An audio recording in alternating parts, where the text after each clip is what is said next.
తెలంగాణ రాష్ట్ర శాసనసభ ఎన్నికలు ఈసారి లోక్సభ ఎన్నికలతో కలిసి జమిలీగా జరిగే అవకాశాలు కనిపిస్తున్నాయి. ఒకే దేశం ఒకే ఎన్నిక విధానంలో భాగంగా తెలంగాణ అసెంబ్లీ ఎన్నికలను 2029లో లోక్సభ ఎన్నికలతో పాటు నిర్వహించాలనే యోచనలో కేంద్రంలోని బీజేపీ ప్రభుత్వం ఉంది. అయితే ఒకే దేశం ఒకే ఎన్నిక విధానాన్ని దేశవ్యాప్తంగా ఒకే దశలో కాకుండా 2 దశల్లో కొలిక్కి తేవాలని కేంద్రం భావిస్తోంది. అంటే దేశంలోని దాదాపు సగం రాష్ట్రాల అసెంబ్లీ ఎన్నికలను 2029 లోక్సభ ఎన్నికలతో పాటు నిర్వహించాలని, అనంతరం 2034లో జరిగే సార్వత్రిక ఎన్నికల నాటికి మిగతా సగం రాష్ట్రాలకు కూడా కలిపి నిర్వహించాలని కేంద్రం యోచిస్తోంది.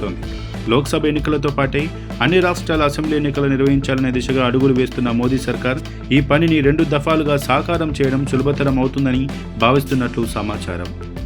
ఇందులో భాగంగా తెలంగాణ అసెంబ్లీ ఎన్నికలను తొలి దఫా జమిలీగా నిర్వహించాలని యోచిస్తున్నట్లు తెలుస్తోంది.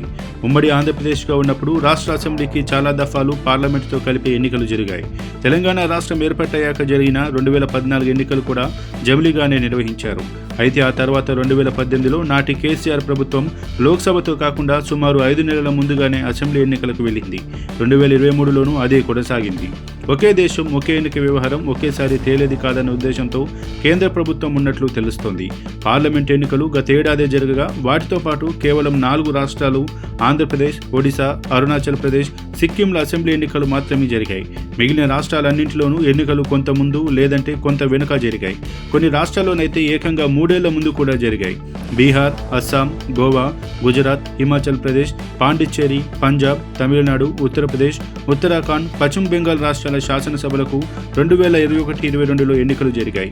ఇక ఢిల్లీలో ఈ ఏడాది ఎన్నికలు జరగా బీహార్లో వచ్చే సెప్టెంబర్ లేదా అక్టోబర్లో జరగనున్నాయి. అయితే 2024 పార్లమెంట్ ఎన్నికలకు సుమారు ఏడాది ముందు కానీ ఏడాది తర్వాత కానీ అసెంబ్లీ ఎన్నికలు జరిగిన రాష్ట్రాలను ఒక కేటగిరీగా తీసుకోవాలని కేంద్రం యోచిస్తోంది. అంటే 2028, 2029లో ఎన్నికలు జరగాల్సిన ఉన్న రాష్ట్రాలను తొలి విడతలో పరిగణలోకి తీసుకోనున్నారు. 2028లో తెలంగాణతో పాటు మధ్యప్రదేశ్, కర్ణాటక, ఛత్తీస్గఢ్, రాజస్థాన్, మేఘాలయ, నాగాలాండ్, త్రిపుర, మిజోరాం రాష్ట్రాల అసెంబ్లీ ఎన్నికలు జరగాల్సి ఉంది. 2029లో అసెంబ్లీ ఎన్నికలు జరిగే రాష్ట్రాల్లో ఆంధ్రప్రదేశ్, ఒడిశా, అరుణాచల్ ప్రదేశ్, సిక్కిం, హర్యానా, జార్ఖండ్, మహారాష్ట్ర ఉన్నాయి. ఈ 16 రాష్ట్రాలకు 2029 పార్లమెంట్ ఎన్నికలతో కలిపి జమిలీ ఎన్నికలు నిర్వహించనున్నారు. మిగతా 15 రాష్ట్రాల్లో ఏవైనా ఈ పరిధిలోకి వచ్చే అవకాశాలు ఉన్నాయా అన్నది కూడా పరిశీలిస్తారు. అలా లేని వాటన్నింటినీ 2034 నాటికి ఒకే దేశం ఒకే ఎన్నిక పరిధిలోకి తేవాలని యోచిస్తున్నట్లు సమాచారం.